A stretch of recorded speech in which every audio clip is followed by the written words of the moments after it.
Hello, engineers. Let's try to solve this sample problem taken from the past REE board examination April 1998. So yung problem natin, so this is an alternator problem. A Sipalay Mines has two three-phase 60 Hz AC generators operating in parallel. The first unit has a capacity of 1,000 kVA and the second unit has a capacity of 1,500 kVA. The first is driven by a prime mover, so adjusted that the frequency pulls from 61 Hz at no load to 59.6 at full load. The second has a different speed load characteristics. The frequency pull from 61.4 Hz at no load to 59.2 at full load. So when these alternators are jointly delivering 2,000 kilowatts, what is the load of each generator? Okay? Let's try to solve this problem using our Caltech solution. But first, let's illustrate muna yung ating problem. So dito po muna tayo magpo-focus sa ating first machine. So sa first machine daw natin is mayroon daw yung frequency daw is magpo-fall from 61 Hz to 59.6 Hz. And then yung rated power niya is 1,000 kVA. But since there's no power factor given, so let's assume the power factor as unity. So we have 1,000 kVA, or that is, assuming that power factor is unity, that is 1,000 kilowatts. Next, ito yung magiging projected line niya for 1,000 kilowatts. And then for 59.6, and then for 61 Hz. By these projected lines, makakabuo tayo ng isang right triangle. But since we are not doing the conventional method, so dito, ito yung magiging Caltech solution natin. By the way, mag-a-assume tayo dito ng common frequency. And then magiging projected line niya horizontally, and then yung projected line niya vertically is our P sub 1. Okay? So sa calculator nyo, enter mode 3 and then 2. So sa calculator, mode 3 and then 2. So we have this display. So this will be our display. And then input natin for X column. For X column is yung ating power. So from 0.0 to 0.1000. So 0, 1000. And then yung frequency natin is our y-axis. So that is from 61 Hz to 59.6. So 61, 59.6. So input natin to sa ating calculator.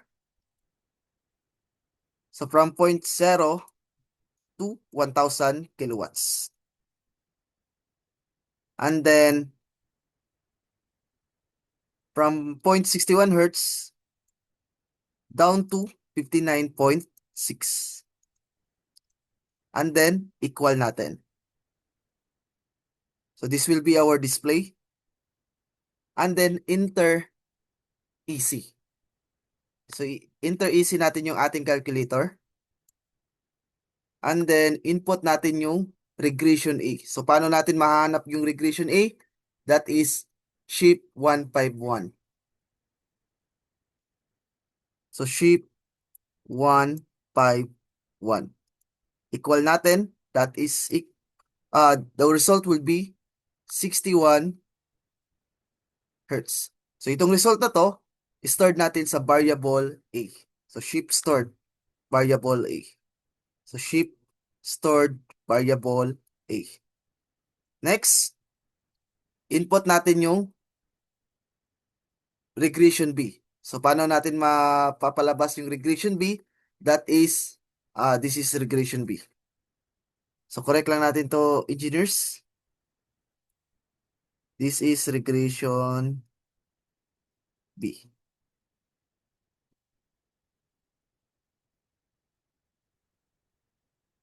So that is sheep 152.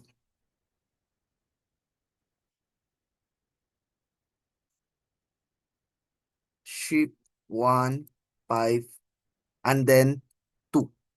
Equal natin. So yung result dito,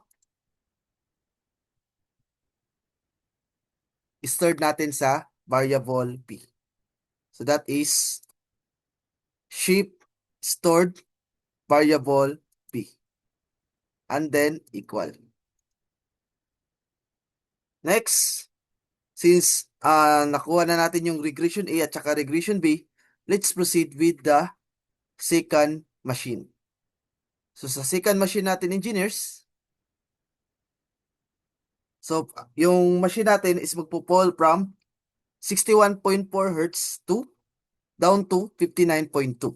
And then yung magiging KBE natin dito or kilowatts is 1,500 kilowatts since we are assuming that power factor is at unity.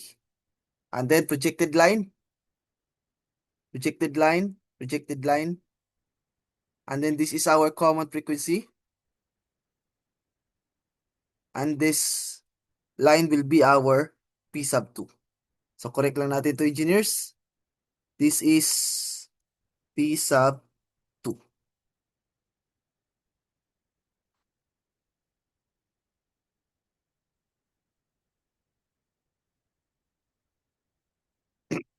So through this projected lines, makakabuo tayo ng isang right triangle.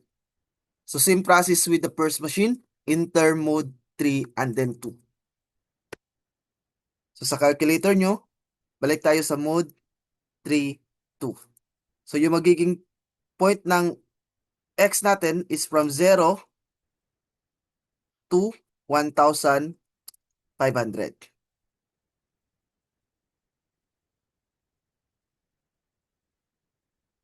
And then yung y column natin is yung ating frequencies. So that is 61.4 down to 59.2.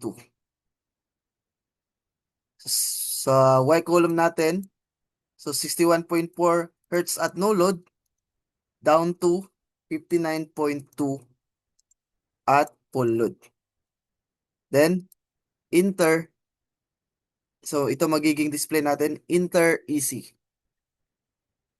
Then, after entering EC,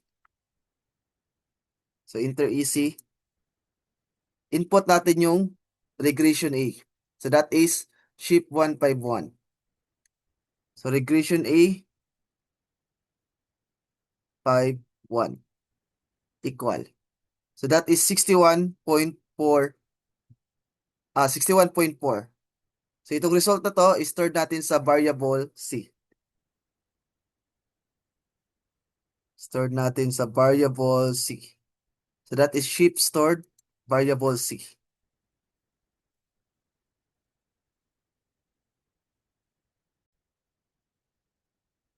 Next engineer is input natin yung regression B. So, yung regression B natin is SHIP 152. So, SHIP 152. So, equal lang natin. So, we have a result of negative 1.4667 times 10 to the power of negative 3. So, yung result na to, stored natin sa variable D. So, stored natin sa variable D. So, that is SHIP stored and then D. After that, balik tayo sa mode 1. So, enter mode 1. Then, gamitin natin tong formula na to.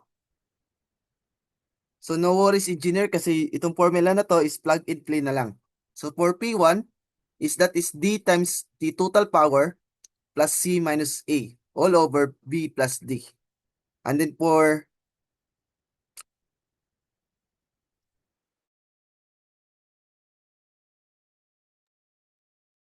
to substitute lang natin, yung ating total power is 2,000. And then input lang natin yung mga variable na pinag-storean natin. So sa calculator nyo, balik sa mode 1, and then input 2,000 D plus C minus A all over B plus D.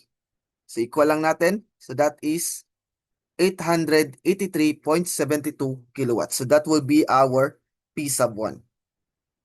And then for P sub 2 naman, engineers, so that is B times P sub T plus A minus C all over B plus D. So substitute lang natin, yung total power natin is also equal to 2,000 kilowatts. So that would be, palitan lang natin to, engineers, 2,000 B, and then yung C at A magkabaliktad na sila dito, plus A minus C, and then all over B plus D. Equal lang natin. Yung magiging result natin dito is 1,116.28 kilowatts. So this will be our final answer. So first, for P sub 1, that is 883.72 kilowatts. And then for P sub 2 is 1,116.28 kilowatts.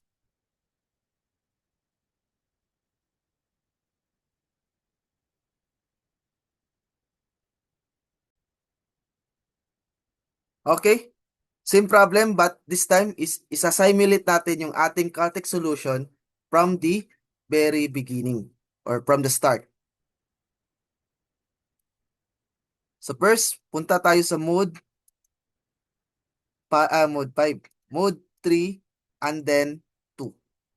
So yung first machine natin is 02, yung rated kilowatts niya is 1,000. And then for Y, yung frequency niya is magpo-fall from 61 to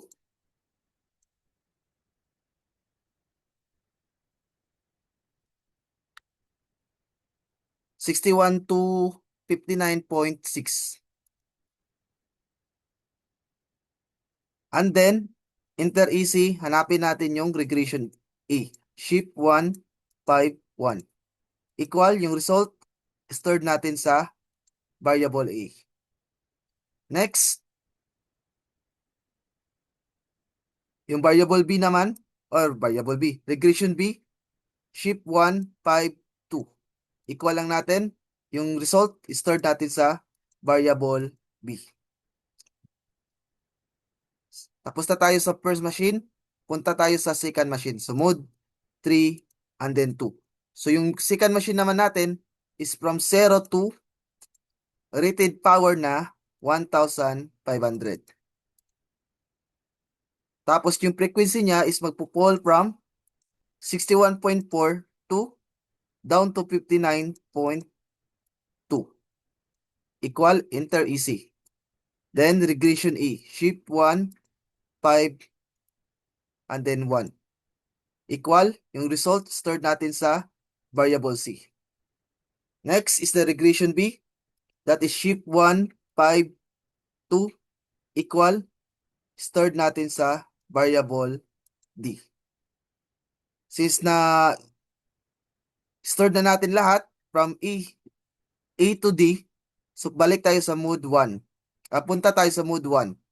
And then gamitin natin yung formula. For P sub 1, that is 2,000 times D plus C minus A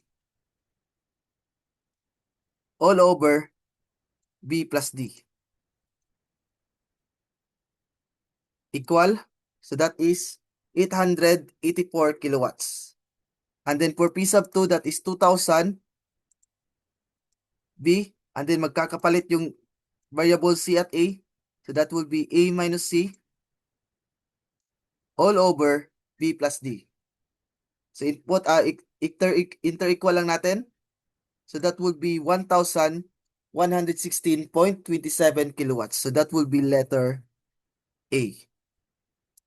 So I hope may natutunan kayo sa video na to and maraming salamat sa panonood. So this is Engineer Jivan Kalakis. See you next time.